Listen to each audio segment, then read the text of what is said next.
Welcome to Shelf Life, the monthly series where I look at games I covered about 6 or 7 months ago and let you know whether they're still in my collection. And today we're looking at a whole bunch of games I covered last October. Let's see which of them had shelf life. Starting with the crowdfunding games, I'm talking about Sea Beast. This one is odd, and I actually don't remember it super well because I did a coverage of the game like more than a year ago, if I remember right. But then they didn't do the first campaign, or they canceled it, and then they used my video in the follow-up campaign, which was 7 months ago.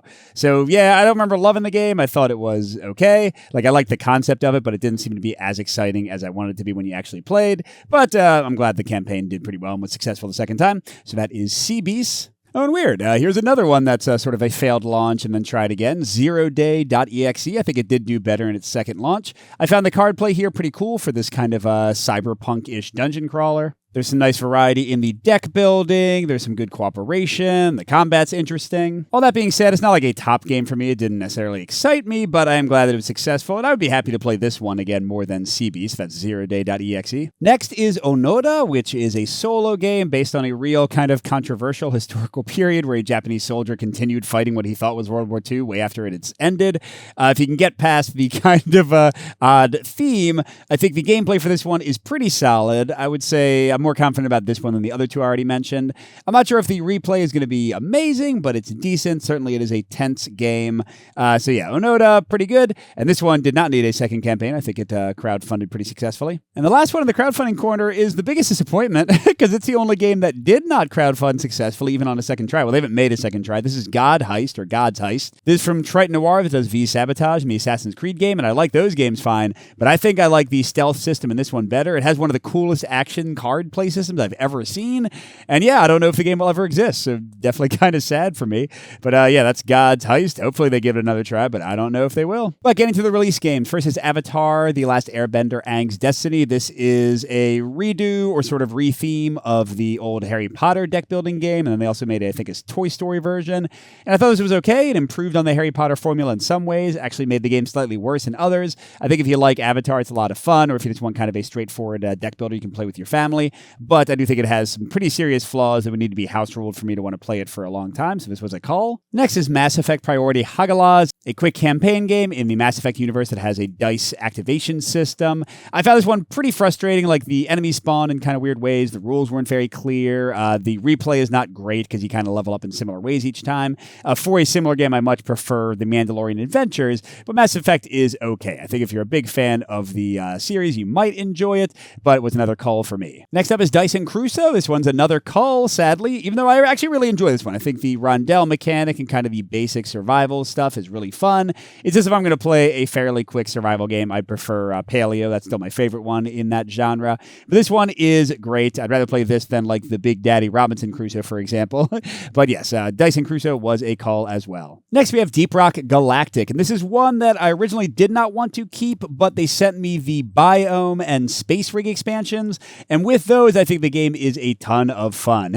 But it is so expensive and such a huge box and like collection of stuff that it's hard for me to recommend it to other people. You know, I was lucky to get a free copy of the expansions, but I do think the expansions add greatly to the variety and replay of the game. And to be fair, it is a pretty fun, like beer and pretzels kind of dice gunning, run around sort of dungeon crawler experience, even with the core game. So that's Deep Rock Galactic, and for now, it's a keep, our first one. Moving on is another keep, but not a surprising one, Arkham Horror the card game, one of my favorite games of all time. Specifically, I played 7 months ago the Midwinter Gala, which is a one-off scenario, but I really like this one because it does very different things based on which faction you're playing, and you kind of have like different side quests to achieve. Pretty cool for a side scenario, has a lot of extra variety in gameplay, but of course it helps that I'm never getting rid of Arkham, and I own almost everything for it.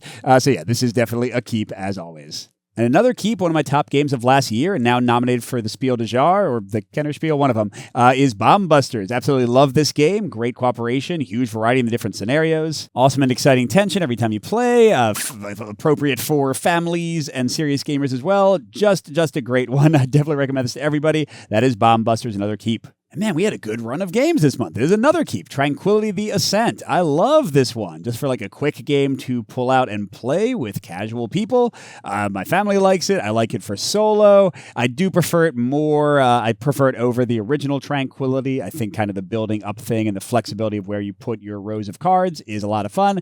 I mean, it can be random. It can be frustrating at times.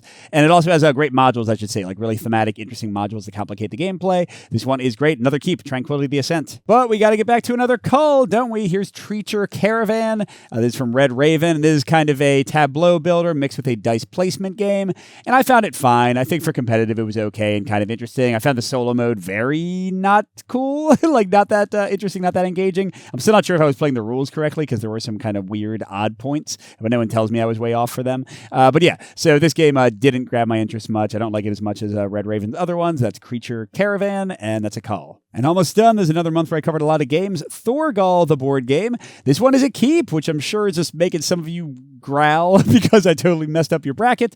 But yeah, I really enjoyed this one. This is a interesting mix of adventure, narrative, although not a lot of narrative, with a really cool action system. And then really interesting, diverse, and unique ways of polyomino placement to achieve different things. So I think the design here is really cool. Now, it does help, to be honest, that I have read almost all of the Thorgal graphic novels, and I really enjoy them, so I'm kind of invested in the world. And honestly, like once I play all the scenarios, which I have not done yet, this might be one that I'll call eventually. But for now, I still really enjoy the play, and it's one that I'd like to get back to when I have time. And hey, one more keep. Like I said, it's a good month. Dead Cells, the board game. This one is not perfect. Like the rules are a little wonky. It's awkward to play 4 players. Solo can be a little awkward as well. But my kids really like it. They like the Dead Cells video game. The best player count to play it at is 3, and with 2 kids, that's kind of perfect for me. The upgrading and sort of way they do quick roguelike play is really fun. So I'd at least like to get back to it at some point and unlock more things and like get the secret stuff and just kind of see where it all goes. And my kids enjoy it too. So yeah, for now, at least Dead Cells is one more keep. So man, out of 10 release games, not even counting the crowdfunding games, I kept 6 of them, which is again a very positive month. Although one of them was Arkham Horror, so that's kind of always a gimme. But let's get to the contest results and see who did the best at reading my mind. So in Group 1, neither. The correct answer got a ton of votes, 87%. Avatar got 7, Mass Effect 4, and both got 2. Not too much confidence there. Then in Group 2, Dieson Crusoe got the most votes, incorrect with 33. Deep Rock Galactic, though, was right behind with 29. Both got 23, and neither got 15, so kind of a mixed result over there. Group 3, both. The correct answer got 63%. Arkham Horror got 26 on its own, and Bomb Busters got 9. Neither got only 2%. Group 4, Tranquility, the Ascent, got 34%. Neither got 32. Creature Caravan got 25, surprisingly, and both got 9. And then the one that predictably messed up the most people, Group 5, Dead Cells got 42%. Neither got 41%. Both, the correct answer, only got 9%. And yeah, like I said, Thorgal was one people didn't expect. That got only 8%. Here are the people that scored the best on the guesses. Each of them got 9 out of 10 games correct. Nobody nailed it exactly. Alan didn't want to be entered in the contest, and our 3 people, Kevin, Greg, and Mike, that are in yellow are Patreon supporters, so they get double entries. So I'm going to roll a d12 and see what happens. And here we go. It's a 3, which means Edgar Ruvalcaba, you are the winner this month. So I'll be in contact. For the rest of you, thanks for entering Shelf Life. Check the video description for the contest entry for the next month, and we'll see you at the next stop.